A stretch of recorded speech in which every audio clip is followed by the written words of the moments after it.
oluvannyuma lw'okwegezaamu omwetooloolo gwa Fesitino awagenda okuyindira empaka z'akafubutuko nga 26 omwezi guno, Lubega abadde omumativu n'embeera mmotoka ye mweri awezenga bwe zigenda okudda okunywa. Tusuubira okukola obulungi waawo competition yeeyongedde ate egenze ku level ndala olw'emmotoka ennyingi empya ezizze, tusuubira okuvuganya nazo nenaffe ate mutweteekaliza okwongeramu amaanyi. Tusuubira tujja kukola bulungi omwaka. Mu kwogera kwe ne WBS, Lubega ategeezezza nga bw'ali omweteefuteefu okwaŋŋanga yenna anaamusala mu maaso.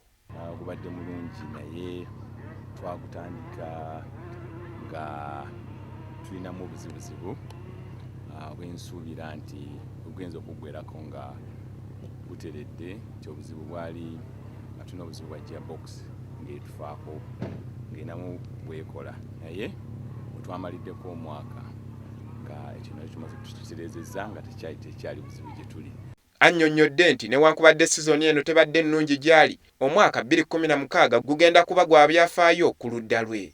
Abawagizi bange mwenna nga mbategeeza nga mbayita mujje bulungi, akantu kano tulina okukalya.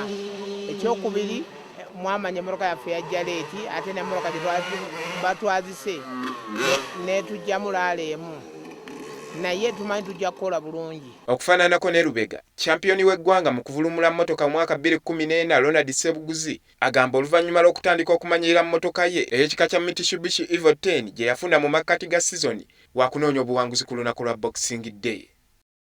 Envuga ebbiri ezikyasembyeyo asobodde okumalira mu bifo 3 ebisooka okubadde n'okuwangula empaka z'ameefuga ga 2015.